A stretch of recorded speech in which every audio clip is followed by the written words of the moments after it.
All right, welcome to Tax Tuesday. My name is Toby Mathis, and hey, Elliot, you out there? I am. Back in Vegas. Yeah, Apparently you're not. I am East Coast today, and you are West Coast. But through the magic of technology, we can still have Tax Tuesday. So first off, welcome everybody. If you see me looking over my left shoulder, it's because I'm going to be looking at chat.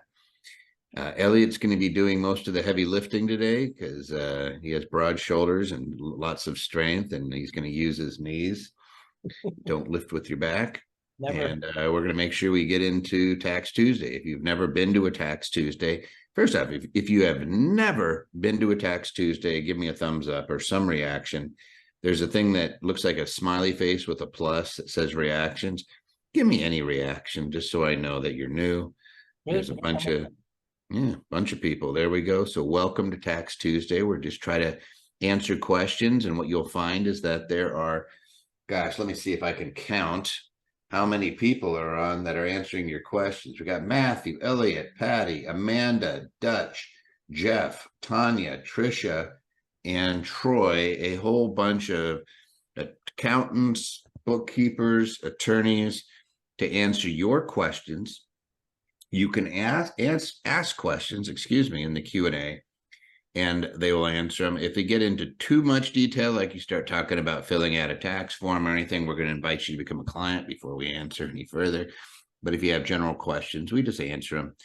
People say, why do you do it? You could charge for that. And I'm like, yeah, you could. There's a lot of things you could do. There's lots of things you should do. And this is one of those. You should help people answer or get answers to questions, and you don't have to hit them up. Hey, there's Jared. I can see you, buddy. Oh, there. So we have another CPA joining Jared's son. So we gotta give love to these guys. It is tax season, so they're in the midst of it, but they're taking time out of their days to come in here and and answer your questions. So I just have to say a big thank you to all the staff that comes on and does these. They don't get anything special. We don't sit there and say there's Tax Tuesday bonuses. We just say if somebody can come on and answer questions, that's super helpful. Yeah, give them a big old heart if you appreciate people that are willing to answer questions and not get paid for it, just because it's the right thing to do. And we have a little bit of fun while we're doing it. So, Elliot, I'm going to hand it to you because I can't see the slides. And you can tell us what kind of questions we're going to be answering today, and going through all that fun stuff. All right. Well, first of all, just a few rules that Toby usually goes over here. Ask your questions in QA like you talked about. If you have questions, we pull all of our questions from ones that you've sent in through Tax Tuesday at andersonadvisors.com. That's where we get the questions and review them for the show. So feel free to throw them in there, and we'll try and pick your question. We do about 10. We usually get a couple hundred, so we're not able to get all of them. We do try and answer those through our platinum portal as well. So we want to, like Toby said, we want to do everything we can to get your answers. And again, if you need a detailed response, just remember we need to have you as a platinum client or a tax client. Moving on, the opening questions themselves. First question, is it better to have an S corporation or a C corporation as your property management company managing your land trust and property held in your disregarded LLC? Are you required to have payroll with the S corporation? Kind of a popular question we get. Next question, where and when does UBIT apply to real estate investing and generally to alternative investments? Does an accountable plan have identical benefits when comparing a C corporation versus an S corporation for a new business? You pick these questions, right? So like if they're good, we give Elliot applause. If they're bad, we're going to make fun of him. Yeah, I'm prepared for either. How do you know how much you can convert into a Roth IRA from a traditional one without getting pushed into a higher tax bracket when you don't know what your investment gains will be? I really like that one. Brings up a lot to talk about. Augusta Rule. I am my own real estate broker, officing out of my home. I just hosted a large client appreciation party at my house using rooms in a garden that are not my office. Can I apply an Augusta Rule to it? That is the 280A. If yes, could applying the Augusta Rule increase my chances for an audit, and to what percentage? So we'll talk a little bit about finer points at 280A there. My question is, I've never been able to take real estate professional status due to full-time employment as a W-2 employee. I took early retirement in January 2nd of 2024 of this year, but I am still being paid the remainder of 2024 biweekly, but not actually working. I'm a licensed real estate broker and spend a lot and most of my time on real estate, rentals and subdivision development, etc. With this this payout biweekly for the remainder of the year, can I qualify as rep status, real estate professional for 2024? Now, I want that job. Right? I picked that. That's what we call a lottery winner. Don't work, but we'll go ahead and pay you anyway. Yep. And then given the time of the year that we're getting into with, taxes being due, and especially in the fall, what are the first 3 steps in the tax planning process? And how does one approach the process differently for clients that earn less? So a lot there to look at. Next question, what is the best way to purchase an existing business for tax purposes? We often are asked to work with that kind of scenario. If I buy a short-term rental and do a cost seg the next year, I bought it and listed it on Airbnb, can I rent it long-term for the following year, or would that interfere with the cost seg done the prior year? So we have short-term rental going to long-term. Next, if I claim bonus depreciation on my rental property, do I need to return or reverse it when I sell the property? So what happens with bonus depreciation when I sell the rental property? Will I necessarily have it, incur it? And we'll look at that. And that's it. That looks like a YouTube channel. Hey, if you guys like this type of content and you want to get more videos on specific questions, we post them into the YouTube channel. We post recordings into the YouTube channel. We post a lot of videos in the YouTube channel. Feel free to go there. You can just go into YouTube and type in Toby Mathis, or there it is. Patty's putting a link up there. Absolutely free. Subscribe if you can. It helps us. There's only 800 videos sitting in there waiting for your review. But there's a lot of content. You can get lost in there sometimes. But usually if you have a question, you can go in there and find it. There's some hearts. Thank you, guys. I like a few hearts. Keep clicking through.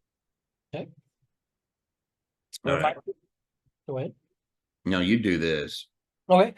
Just as a reminder, we've gotten asked a couple times about the free estate planning starter kit. So certainly wanted to bring that into it. And you can hit that link, the ABA link /starter on our YouTube. Get to Toby's YouTube, and that's where you're going to get that free estate planning starter kit. Whole lot of useful material in there.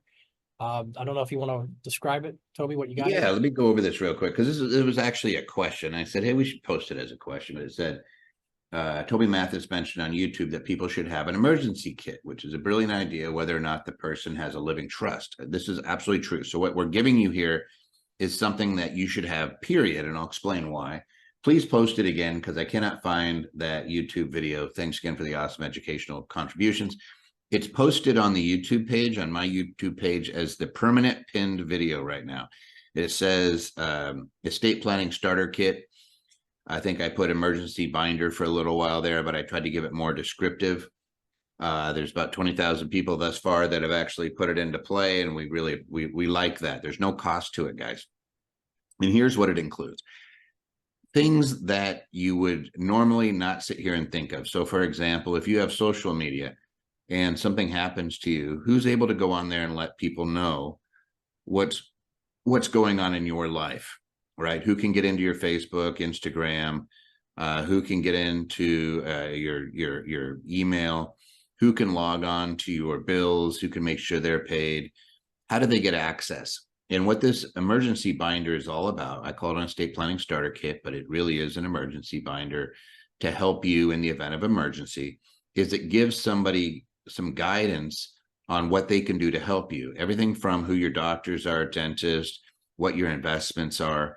And here's the rub. What we do is we take all of your sensitive information and we put it on a password sheet, so that the binder itself will not give somebody access to your private accounts. It might give them a username, but the password exists somewhere else on this password sheet, and it's numerical.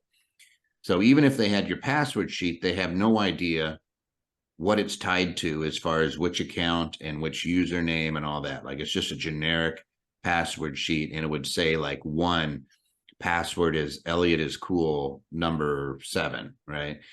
But they have no idea what that is. In the emergency binder, it might say, hey, this is my bank account. My username is Elliot Thomas 07, and then my username is Elliot, right? It doesn't have your password in the binder. It says number 1, go to number 1. So you could go look on your sheet and see that. This stuff is really critical, guys. We've seen this come up so often. I've had numerous friends in the last few years have issues. Everything from heart attacks to cancer has been making its way through a lot of the people we know. And when you're down for a little while, it's very helpful to have this information. Everything from taking care of your pets, if you have minor children, making sure that people understand, like if they need to be in the care of somebody else, it says who their friends are, what are their daily routines, what do they like. This stuff is so critical if something happens to you, and we just make it available to you guys for free. So give me a big thumbs up if you think it's important to leave some guidance to people if something happens to us. I don't care whether you're incapacitated, if you pass away. I'm sure some of you guys saw on the news yesterday that there was a horrible shooting in Las Vegas that was about 3 blocks away from our office in downtown Summerlin. Unfortunately, was an attorney that used to work with us. Just absolutely horrific. Life comes at you fast and has a major impact on you. And it's just horrible, but these types of things do happen, and we all have an expiration date, and we should make sure that we're giving information, everything from burial instructions to, like, if you're a service member, first off, thank you for your service, but also leaving lay people, civilians, with information on how they can get to your benefits, how they can make sure that you get appropriate honors and things like that. Just, it's soup to nuts. It's about 80-page binder, absolutely no cost. Never want to charge a nickel for it. Comes with instructions.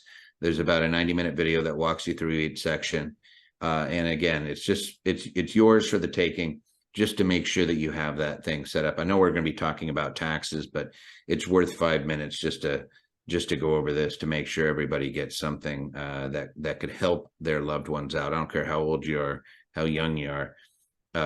These types of things are very, very helpful in the event something happens to you. And I'm not just talking about passing away. If you're incapacitated or if there's an emergency, this really does help people. Oh, enough of that. Move on, sir. All right. We got something to come up here with Clint. Looks like we have some tax and asset protection workshops coming up. Yeah, he just did one this last Saturday, and he's doing another one on the 13th, this coming up Saturday. We have another one the week after. So you're seeing a lot of tax and asset protection events that you can choose from. They're absolutely no cost. There is a cost to come to the live in-person events, although it's very reasonable, and we'd love to have you come join us. We have another one coming up in June 27th to the 29th in Dallas, Texas. We just had one in Orlando. How many of you guys were in Orlando with us? Anybody give me a thumbs up if you were in Orlando. I'm going to see if I have any of my fun folks that were there. We got a few. Yep. We always have a good time, and it's just unplugging from the rest of the world and coming in and spending a few days on some things that are very important and that can pay off dividends for the rest of your life. So if you want to come join us, hang out with like-minded individuals who are also investors, it's just a really cool group, and we always have fun. So a big invitation to take advantage of any of those. Obviously, the free ones are easy, and the virtual ones are easy. The live ones in person, you're going to have to get a plane ticket, but they're worth it. They're a lot of fun. All right. And just a reminder on the YouTube, go ahead and feel free to subscribe on our YouTube page, ABA link /YouTube. And I think we have the YouTube going now. I think Amanda's probably manning that. She answers a lot of questions over there today. All right, questions. First one. Is it better to have an S corporation or a C corporation as your property management company managing your land trust and property held in your disregarded LLC? And are you required to have payroll with the S corporation? So with a management corporation, S or C, I personally like the C corporation better. And the reason why is an S corporation is a flow-through entity. And so if you have $1 of net profit, it's going to come through to your personal return, and it could be taxed as what we call ordinary income, subject to not just income tax, but possibly employment taxes. Whereas a C corporation, if you had $1 there, certainly it's going to still get taxed. Both have a lot of deductions that we talk about, but we often like to have C corporation as a separate barrier from your 1040, if you will. But there isn't necessarily one better always than the other. It is kind of a, it depends which tool on the toolbox is best in your situation, but I do prefer the C corporation myself. As far as a requirement for payroll, you often hear about that with the S. That only comes up if you take money cash, if we do what's called a distribution out of the S corporation, which most people would do that. They do want to have their cash. So if you take cash out, you very well might have to pay yourself a reasonable wage. Toby? Yeah, I was going to say that when you have, when you're looking at the S and the C, the difference between them is an S flows onto your tax return, all the profits or losses. C corporation pays tax at a flat 21%. The losses can get trapped inside that C corporation. You get them released when you dissolve it. Sometimes there's ordinary loss, but the big difference between them is, hey, do I want that income flowing onto my tax return or do I not? And then there are some subtle differences from which type of benefits are available, which I think is another question coming up here in a couple that we'll save for then. But the big one is, hey, is this going to be something that I am utilizing and I'm going to be accumulating money in? And what tax bracket am I in? So if I'm in a high tax bracket and I don't need the cash, and I have the opportunity to create like a family office that might be doing other things beyond just managing my real estate. Maybe it's managing some stocks and other activities. Maybe it's engaged in some lending. Then I'll probably be leaning towards that C Corp. If I need the money to live off of, I'm probably leaning towards the S Corp. If I have high medical expenses that I'm not that there's no tax relief available to me for a variety of reasons, because I phase out under Schedule A, or I don't meet the 7.5% threshold, and my health savings account isn't enough, then I might be leaning towards a C Corp. But it really is kind of a facts and circumstances as to which one you use. My preference is always going to be, when we're setting these types of things up, because I can control the income, probably towards a C Corp. Believe it or not, a lot of folks are surprised that Anderson still supports those C Corps. There's a variety of reasons, but number one is I can control it, and it's a safety release valve that gives me another return when I need it and another tax bracket when I need it. It gives me some options. If you need that money, though, and you're living off of it, then that S corporation becomes your friend. Very good. All right, next question. When and where does UBIT apply to real estate investing and generally to alternative investments? So UBIT, that's unrelated business income tax, often referred, that's what it stands for, often referred to as UBIT. You're going to run into this when you have exempt groups, or we'll call them entities, not just nonprofits. We always hear about nonprofits as being exempt, but this is going to be your retirement accounts often.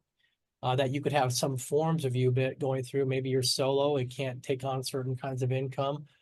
We run into it far more, I think, with the IRAs. They're a little more susceptible to UBIT. And there's kind of two categories.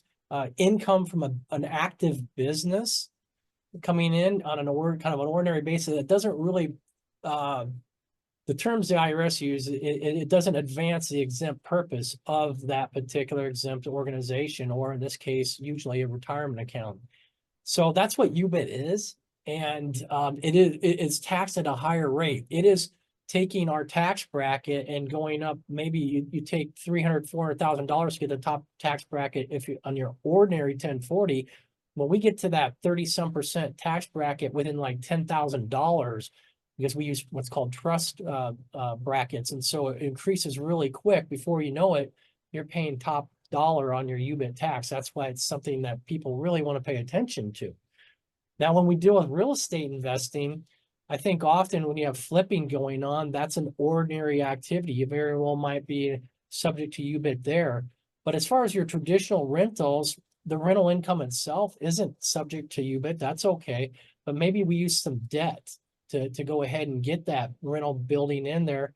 then we might be subject. If we're in a solo, we typically are not subject. That is a solo 401k. We're not subject to the UBIT for the debt.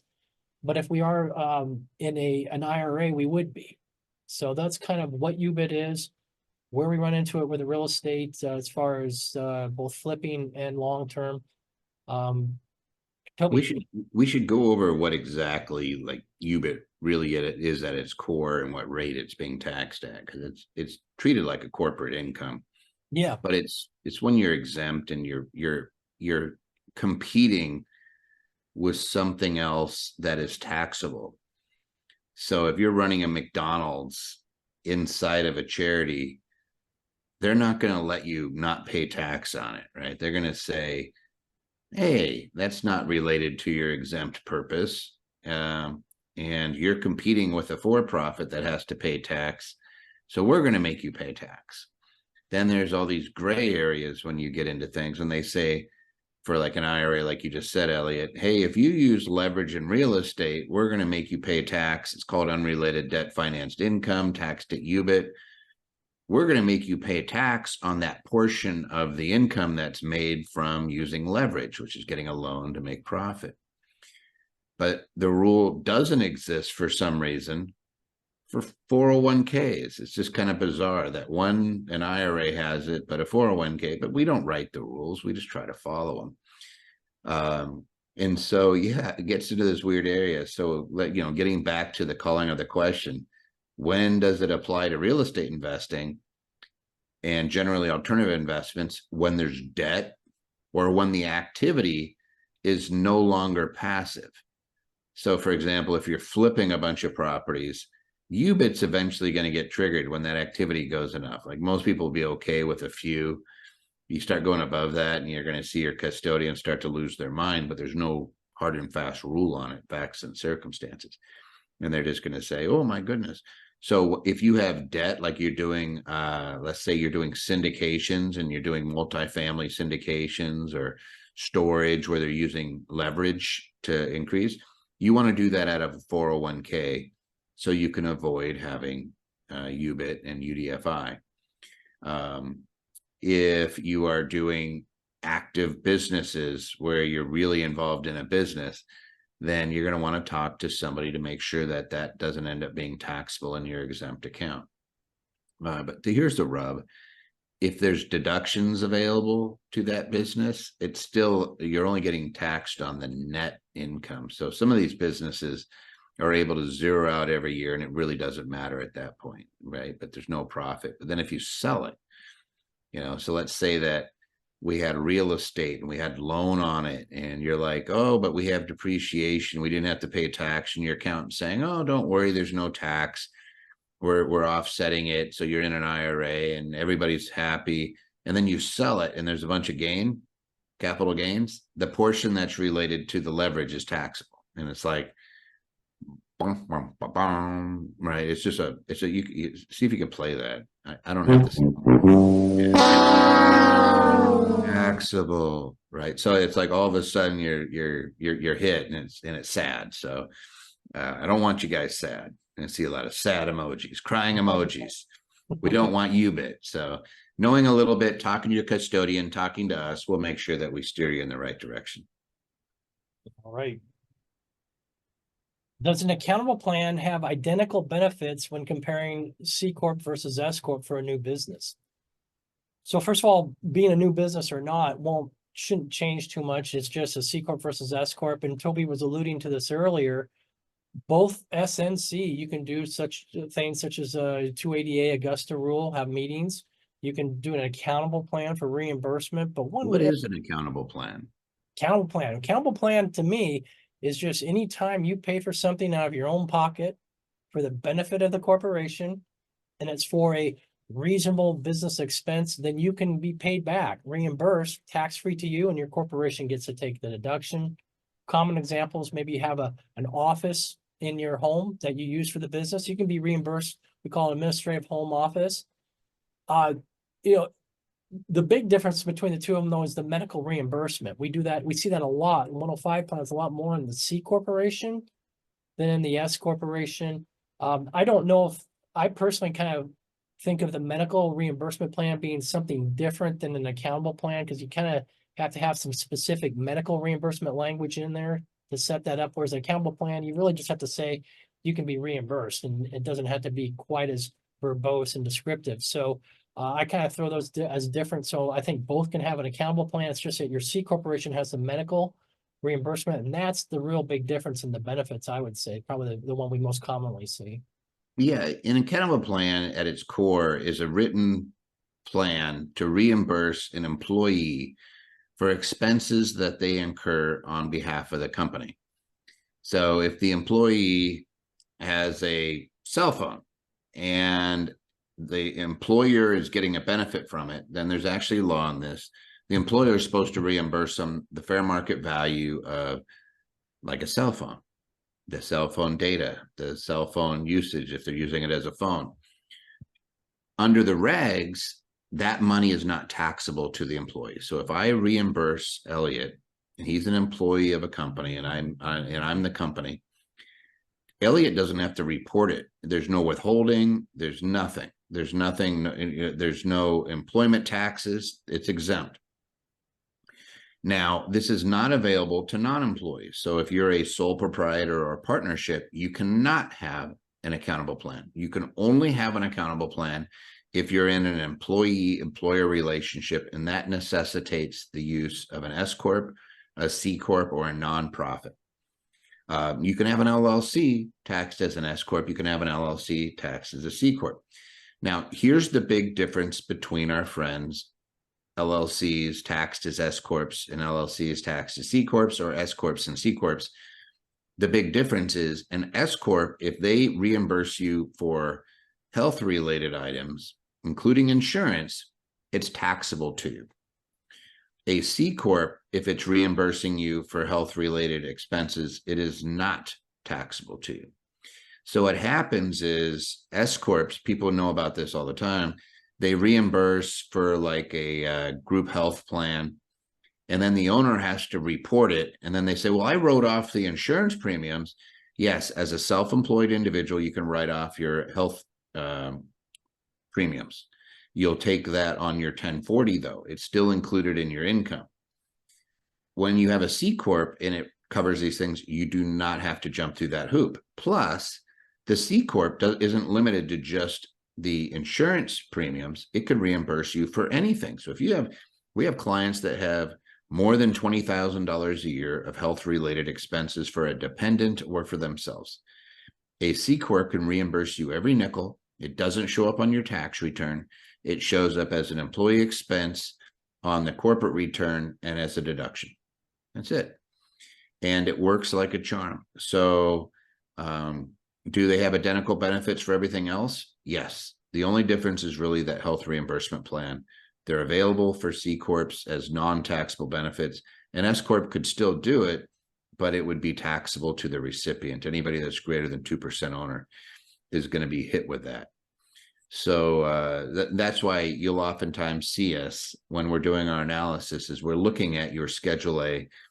We're trying to get an idea of what your health expenses have been, because we want to see whether there's a reason to perhaps have the C-Corp in the mix as opposed to an S-Corp. And everybody's facts and circumstances are different. We always say there's no one size fits all, but that's part of the analysis that a guy like Elliot is doing when they're looking at somebody's taxes. Very good. All right. How do you know how much you can convert to a Roth IRA from a traditional one without getting pushed into a higher tax bracket when you don't know what your investment's gain will be? So I really like this question because I think it's a common misunderstanding that people have here, Toby, that if I am moving from a traditional into a Roth, I have to pay taxes, but I'm not looking at those investments within it. I'm just seeing how much income, the dollar amount that I got paid for that particular event, and I call it fair market value, right? Yep. And that's exactly right. And that's what's going to be ordinary income. So we don't look at it's not going to be a matter of taxable gain. It's going to be whatever your tax bracket is. That's going to determine. So you do know if you have X amount of income and you do this rollover and it adds that much more ordinary income, that's going to tell you your tax bracket. Yeah, when you convert, let's say you convert a $20,000 traditional IRA to a Roth, you're just going to end up with $20,000 of ordinary income. It doesn't matter what the gains are inside that plan. It's 20,000 bucks because you never took a deduction. I mean, you took a deduction going in, and now we have to undo the whole thing. So they're basically saying, hey, you're paying tax on the whole amount when you convert it. And that's because all those gains were, kind of tax deferred. We were going to pay tax on that gain. And then the money we put in there was tax deferred. So we have to pay tax on all of it because once it goes into that Roth, you're never paying tax on it again. Somebody was trolling me on, I forget where it was, on one of the social media channels, because I said, Peter Thiel, I said, there's people that have billions of dollars in Roths. And they said, there's no, that's never happened. You're an idiot, or something joyous like that. Sometimes they say mean things. And I was like, Peter Thiel, come on. That's pretty much public knowledge. He has about $5 billion Roth IRA because he put his initial shares of PayPal in there, regardless of all the potential pitfalls that come when you're a founder of a company, and whether you're a disqualified party and all that fun stuff. But he navigated those, and he ends up with a huge retirement plan that'll never pay tax. So he'll never pay tax on those billions of dollars. His estate's going to get hit with it. People always say, hey, it's tax free. No, not when you have billions. You're going to pay tax from the estate tax. It's going to be 40% on almost all of it. So it's going to leave a dent, but it's not going to be subject to income tax. Very good. All right. Augusta Rule. I'm my own real estate broker. I'm taking an office out of my home to do so. I just hosted a large client appreciation party at my house using rooms in a garden that are not my office.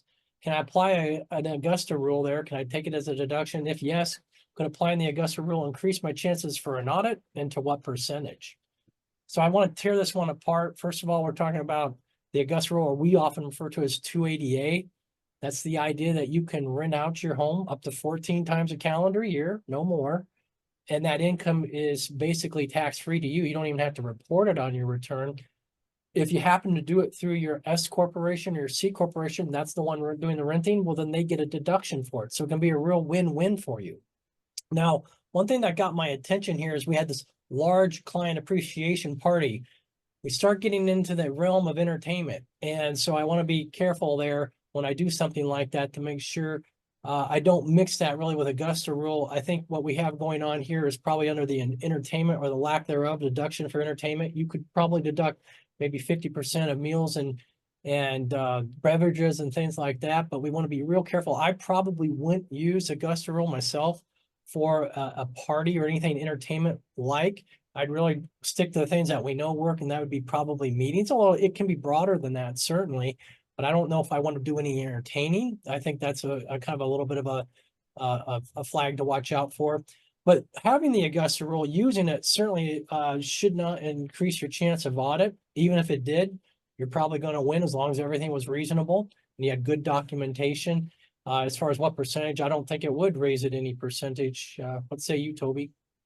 Yeah, there's never been an issue where you saw the Augusta Rule cause an audit, because it doesn't say Augusta Rule. There's literally a deduction for a lease expense on a corporate return, and you have nothing on your return because it's not taxable income. So there's nothing there. Zero. Nothing. There's not a paper trail here that the IRS sees that says, oh, here, let me go look at these, as opposed to the home office deduction as a sole proprietor. We know those guys get tased a lot and get hit for audit about 800% more than the rest of people in those same income categories. But here, we've never seen anything. And in 25 years, I think I've seen this come up twice with clients. We do over 10,000 returns a year. So just to give you an idea of how often we've even had it pop up on our radar, almost never. There was a case that just came down that was I forget it, but it was Planet Fitness, a bunch of guys that owned a bunch of Planet Fitnesses, and they were doing 280A. They were round robining. I think it was 4 of them. So they were meeting every week at somebody's house. And so it was once a month per person. They got 14 days. They didn't have any documentation, and they didn't have quotes from anybody. So the only documentation they had was on 14 of the days, and they got $500 per meeting, even though they were just, it was silly. They just had nothing. They were just basically taking it. So here, this is what I would do. I'd use our 280A kit, which we have in our tax toolbox, or if you're a client, you probably have it in your Platinum portal. You can go in there and see the documents that we have. And what it does, it has you call 3 places that are similar accommodations and find out how much a typical meeting room would be in your area for a similar meeting. So here, they just hosted a large client appreciation party. You would just say, how much could I have rented something else out in the neighborhood? Maybe a hotel down the street or in the same city. We had one audit, which was out in the middle of North Dakota. And we just found a hotel that was, there wasn't a lot nearby. So we used one that was about 20 miles away, and that was 15 years ago, and it was $500 a day. So it depends on your area as to how much they're going to quote you. And then you're just saying, hey, Corp, you can use my house. And no different than you could go rent a hotel meeting room and have a party and a customer appreciation. You could use my home and do it. And that works. 280A actually says you don't report it on your adjustable gross income. So it's not included as income on your return. So there's nothing on your personal tax return that says, I got this money from my corp for 280A. There's zero. It's just literally not there. So there's not an audit chance. And what the corporation's doing is saying, hey, I could have paid a hotel. I'm just paying a shareholder. No different. And it just shows up as a lease expense. So again, we've been doing this for 25 years. I still have the article, wrote an article on it, I think in 2001, that got published in a magazine, and we still use it as a backup. And, in all that time, we've seen in tens of thousands, maybe more, hundreds of thousands of returns. We've seen 2 audits. So yeah, there's nothing that says this thing's screaming audit trigger. If anything, it does the opposite. Yeah, I wouldn't call it backup. That's at the front. We hand that out to just about everybody, that white paper you did. So we still use that quite heavily. It's a great article. It's the rule. Congress gave it to us. You got to understand that they took away a lot of benefits of having a home office underneath 280A. When you read the chapter, it's not a positive statute. It's disallowance of certain expenses in relation to the use of a home. So it's taking away, and then this is what they gave back. They said, okay, but here's a little silver lining, probably because somebody from Georgia in the Augusta area where the Masters are every year says, hey, how about this for my area? And I'll vote for this thing too. And so that we call it the Augusta Rule, because it was clearly for those folks that rent their house out once a week when the Masters comes into town and somebody's paying them $10,000 for that per day for a house. Yeah, no doubt. All right. Next, my question is, I've never been able to take the real estate professional status due to being a full-time employment as a W-2 employee. I took early retirement on January 2nd of 24 of this year, but I'm still being paid the remainder of the 24 a year biweekly, but not actually working. So we're getting a check, but we're not doing any work. I'm a licensed real estate broker, spend a lot of time, most of my time on real estate related things, rentals, subdivisions. With this payout that I'm getting biweekly for the remainder of the year, can I still qualify as a real estate professional in 2024?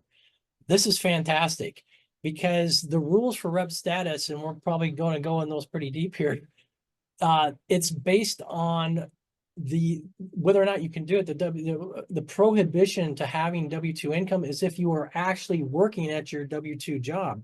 Here, we're not doing any work for that check. You're just getting paid free money for 2024. You can go out and put your time into real estate. Those hours are going to go towards your rep status calculations, and you don't have to give one hoot that you're getting W-2 income. That's not the criteria. The criteria is if you were working your other job, maybe in 23 you would have had problems, But in 24, you're not doing that. So provided you meet all those other criteria, maybe we'll go until we go a little bit more in depth on what the rep is, then you're going to be good. Yeah, it's the section for those of you guys who are familiar is real estate professional status is in section 469. It's in subsection C7. And what it is it's a carve out when you're doing passive activities like rental real estate that allows you to write those passive expenses off and releases them and makes them non-passive. So it's an exception to the rule. And in order to qualify for it, you have to spend 750 hours on real estate trades or businesses during the calendar year. So between January 1st and October or in December 31st of the year, you have to do 750 hours, and it has to be more than 50% of your personal time. One, if you're married and you're filing a joint return, one spouse has to qualify. So that 750 hours doesn't mean you can't have another job. It just means it's really tough when you're a W-2 employee because you're going to have, 2,000 hours doing another activity. It's almost impossible to put 2,000 hours because you have to do more than 50%. So you'd have to do 2,001 hours on your real estate activity. So notice it doesn't refer to the status of you, and it could be multiple part-time jobs. It could be businesses in which you're working, all these different things. And what they're doing is they're adding up all of your real estate trades or businesses. So your development, construction, being a real estate agent, being a broker, being a property manager, any of those activities, being a developer, you add up all those and say, how many hours did I work during the year in these activities? And if it's more than 750 hours, then phase two is, and by the way, you have to materially participate in those businesses. So if it's a S-Corp or a C-Corp or something, you just have to be a greater than 5% shareholder and it gets applied to you. But then we add up all those hours. If it's more than 750, then phase two is it more than 50% of everything I did during the year for my personal services? So you look at any other jobs you got here. So here, it wouldn't matter that you were being paid as a full-time employee. What matters is how many hours you did as an employee. And if you're just getting paid for stuff you did in the past and they're just paying you out, okay, that's fine. I'll take that. But that doesn't mean that I spent any time on it. It's immaterial how you're getting paid. What's material is how many hours did you spend on that activity? And then is it more than 50% of your real estate activities or of your total time? Excuse me. Is it more than your real estate activities? And if the answer is yes, then it doesn't matter what your status is. You wouldn't be a real estate professional. If the answer is no, and you spent more time on your real estate trades or businesses, then you go to the next question, which is, did you materially participate on your rental properties? Usually you make an aggregation election and treat them all as one activity.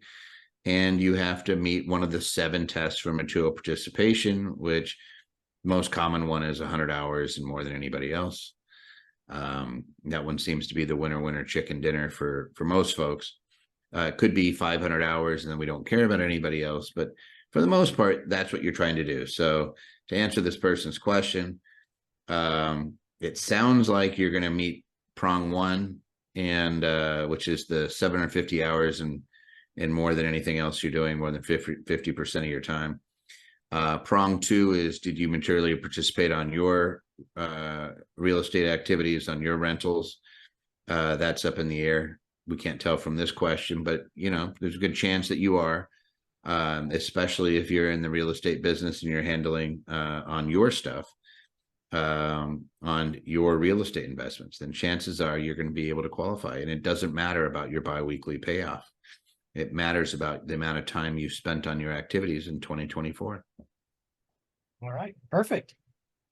Good situation to be in. All right, next, what are the first 3 steps in the tax planning process, and how does one approach the process differently for clients that earn less? So this is obviously a very open question. A lot of different people would probably throw out. Toby will probably have different ideas.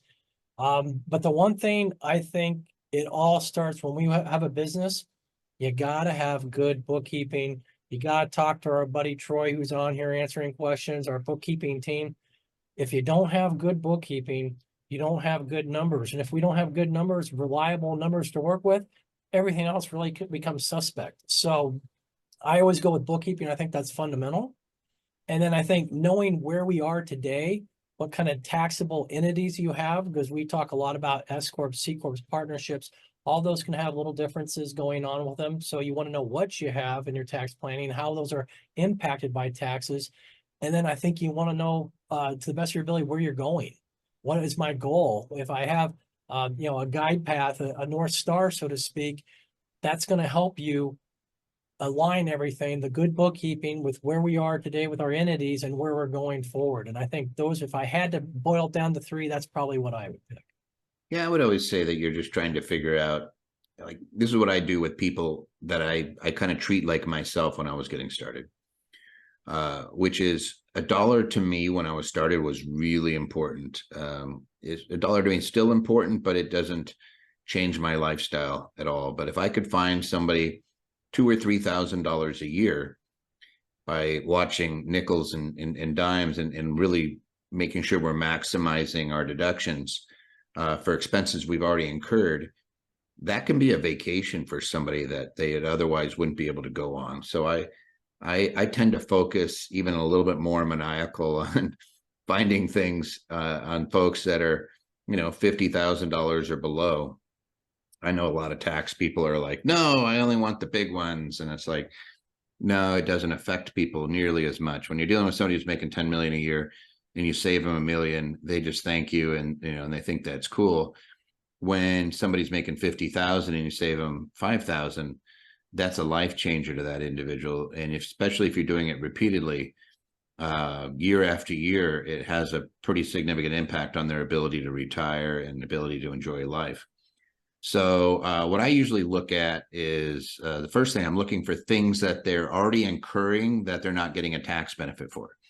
So it's the usual suspects, the phones, the car, computers, electricity, their home, health expenses.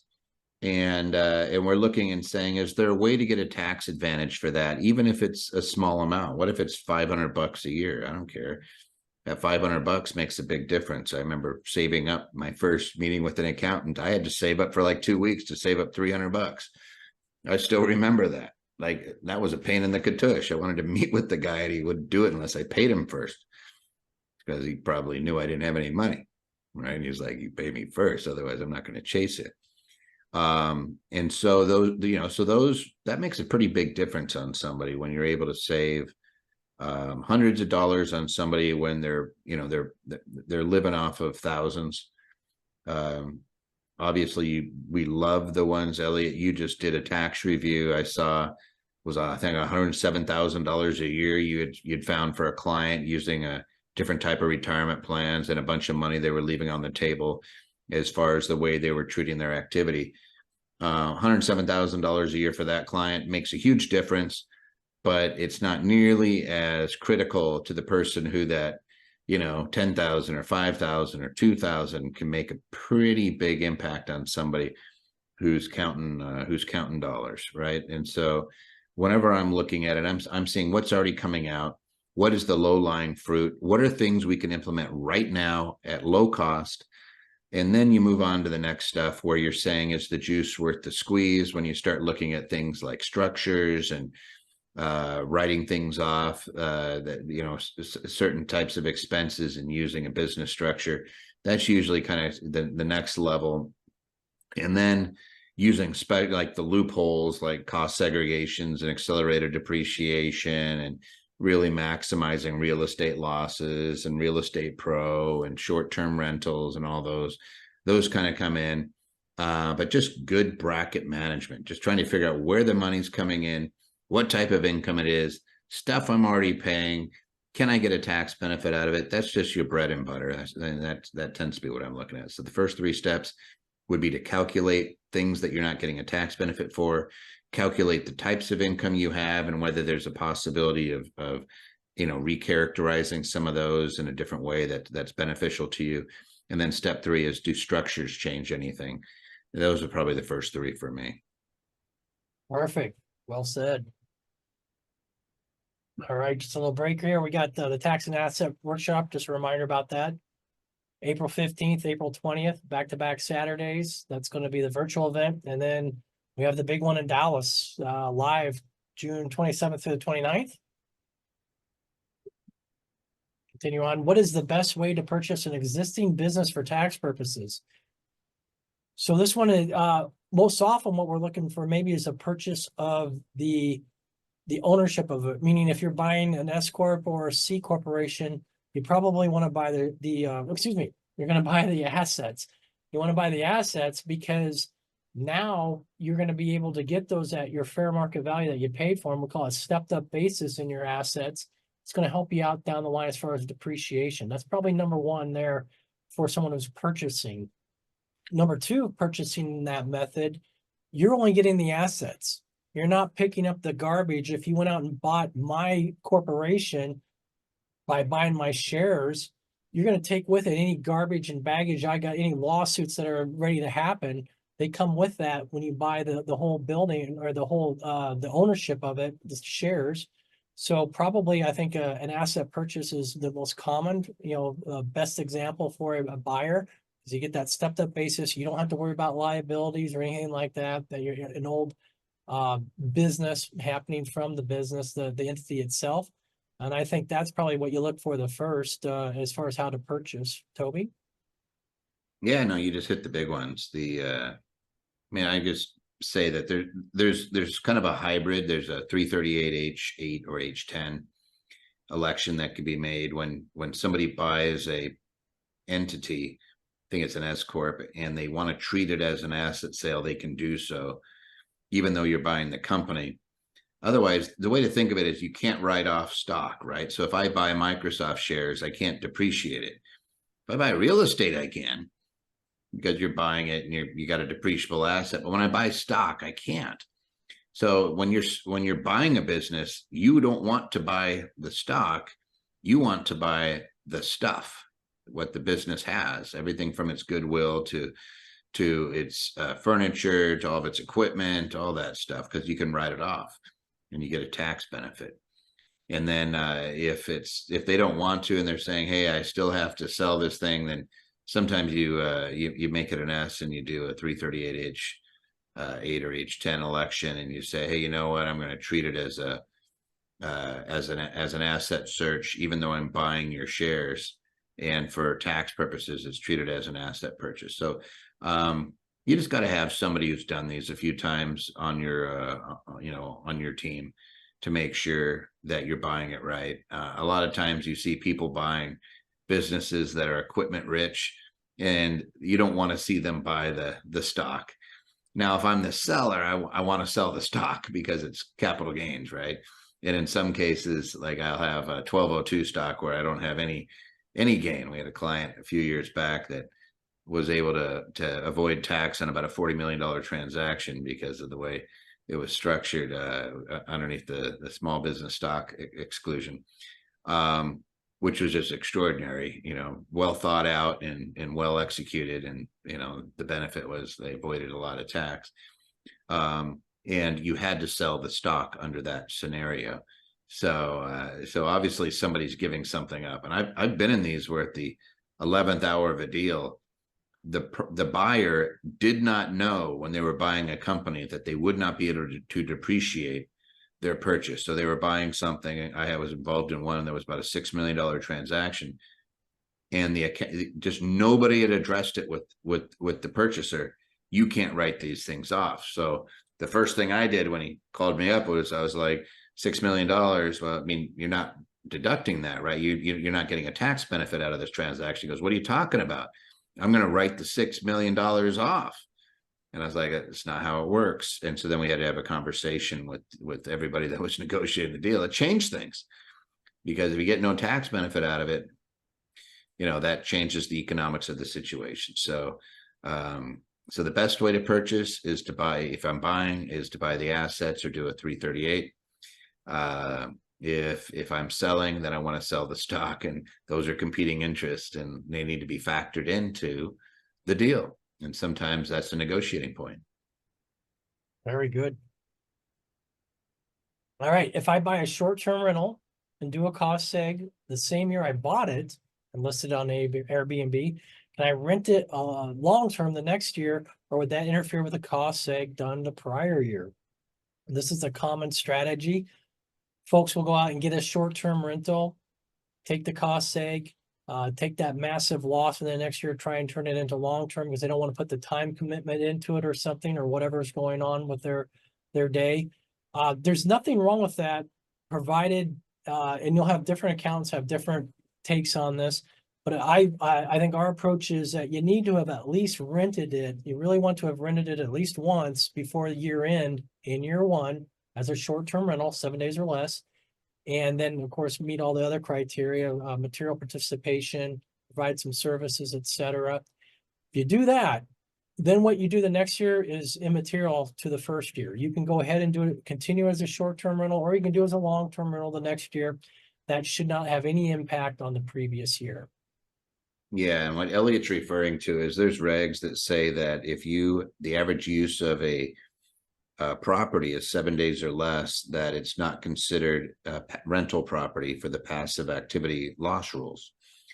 So that Airbnb is, oh, I hope you have the button, is a pizza shop, right? So if you have an Airbnb, it is no difference than if you opened up your own, do that again. All right, so we're a pizza shop. Pizza time. Airbnb. Oh, now it's gone crazy. All right, so the Airbnb has become a pizza shop, and you have a pizza oven. Is all that is the box that's on the land is a big old pizza oven, right? It's 5, 7, 15-year property, and it's the 39-year property because it's considered a hotel. And it's going to be deducted over those time frames, and you can accelerate some of that depreciation to create a nice big fat loss. But during that taxable year, it's a trade or business. And the question is, did you materially participate? So those losses could be ordinary, non-passive. Otherwise, they would just be passive, even though it's not rental real estate, right? So yes, you can get those losses and you could use it. And then the following year, you could convert it back into long-term. It's always that 12-month period. Are you a real estate professional? It's always January 1st to July 30 or to December 31st. I keep saying July.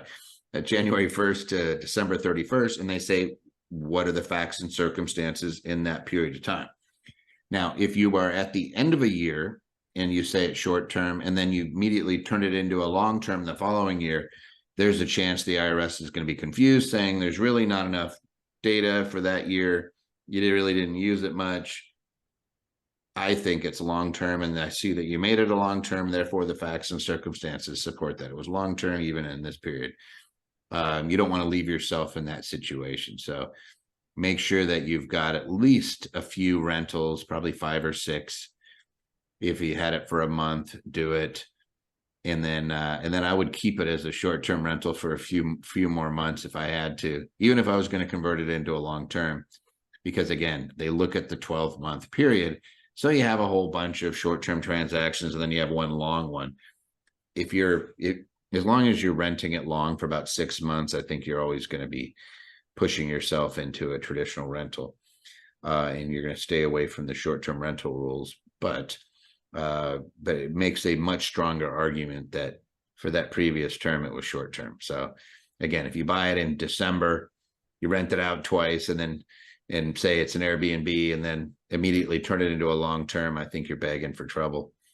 I would continue to make it short-term throughout January, February, March, at least, and then turn it into a long-term rental after that. Perfect. If I claim bonus depreciation on my rental property, do I need to return or reverse it when I sell the property? So are we going to have depreciation recapture? That's, again, it depends on the transaction. If you sell a property, you have to have gain. If you don't have gain on the sale, there is no depreciation recapture. So you don't always have depreciation recapture.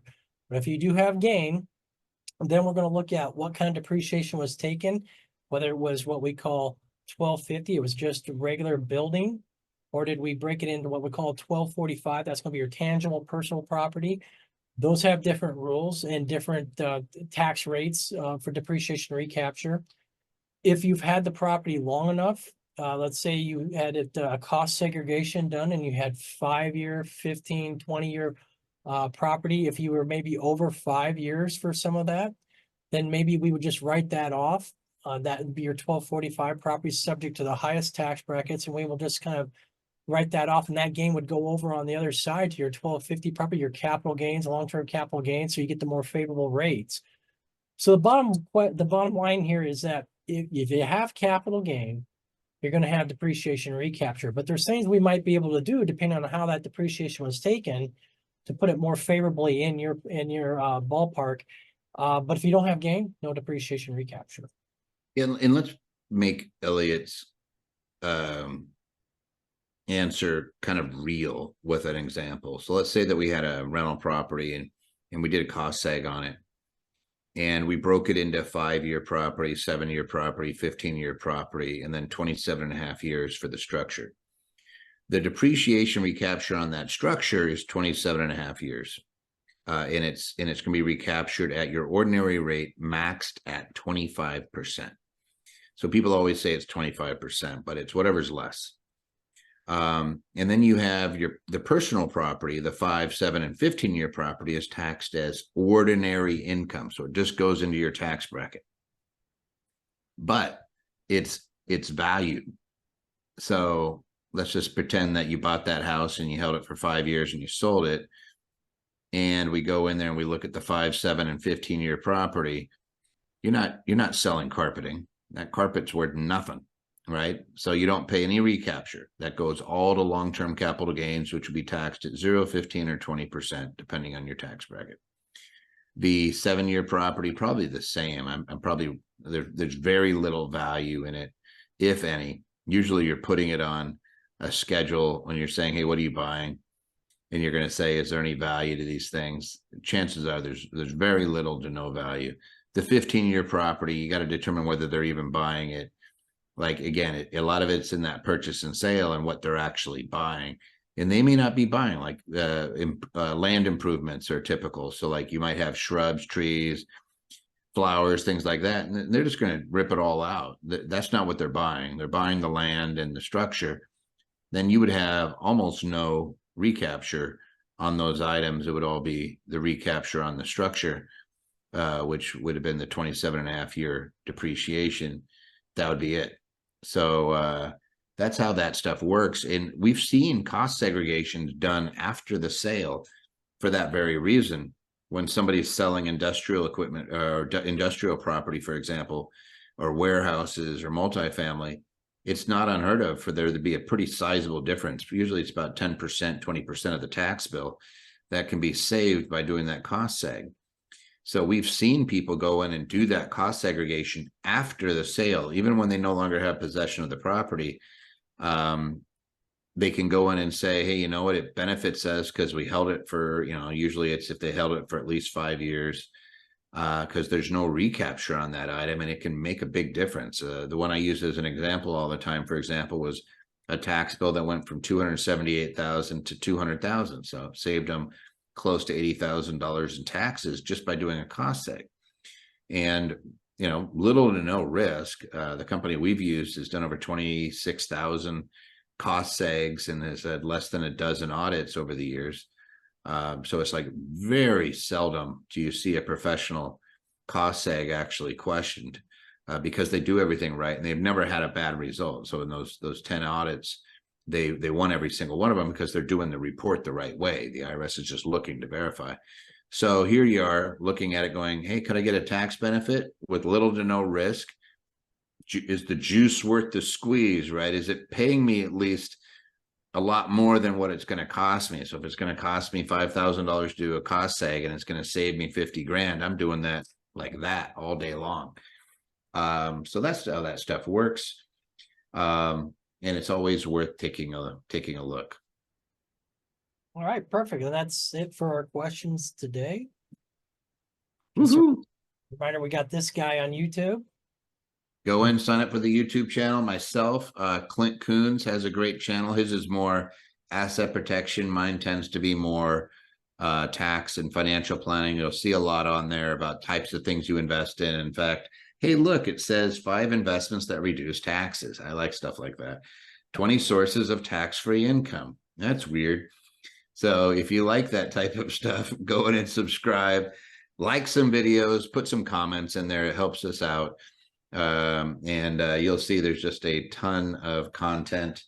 And if you have questions in the meantime, I think that's the next slide. Feel free to email us. Oh, there's the tax and asset protection. Go to the end. There we go. If you have questions between now and the next time we do a Tax Tuesday, which is 2 weeks, just email us at taxtuesday@andersonadvisors.com. Elliot picks the questions. There's hundreds that come in. We answer them all, but we like to pull out commonly asked questions. Elliot's in charge of that. He grabs them and makes sure that we pick 10 or whatever, 10 or 15 good questions every time. You get a big applaud for you, Elliot. I'll do the clap. Yeah. Good questions this week. Yes, you get a big star. You did a great job. And by all means, make sure that you're asking those questions. Don't just, so often we get, hey, I ran this by my accountant and my accountant said, and it's usually something that's shades of truth and sometimes not knowing the right questions to ask. Sometimes if they're not up on it, they're just down on it. And I can't blame them. I'm probably the same way. If I'm not familiar with something, I tend to look at it skeptically. That's okay. But the law is the law and the rules are the rules, and you can absolutely use them in your favor, especially if it's going to put some more dollars in your pocket. Go back one other slide, because we do teach the tax and asset protection workshop almost every week. Clint does a great job.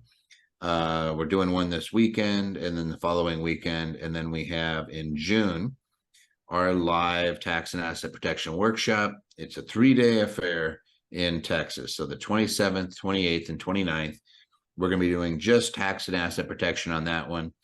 And that'll be a lot of fun. We tried to pick the hottest time of the year in Dallas because we want you to melt. No, I'm just kidding. I don't know. Is it hot in Dallas in June? Like maybe the rates were good. You better wear a hat. So everybody's going to have a cowboy hat, because otherwise you're going to end up with a sunburned neck, and then we'll have to call you names. No, but we always have a good time, and feel free to check out information on that. Tickets are reasonable. And we'd love to have all the folks that join us for Tax Tuesdays at those live events. Because then when I get up on stage, I can say, how many of you follow Tax Tuesday? And then everybody says, yay, I'm a tax geek. And then we say, yes, we love tax geeks. And everybody applauds and pats themselves on the back. And we have a good lovey moment. And then we get into more tax stuff. It's always fun. So Elliot, great job this week. Nice. And just a reminder, where we started, we got that free kit, that free binder on Toby's YouTube page. That was a often asked thing, and so we'll make sure you have access to it.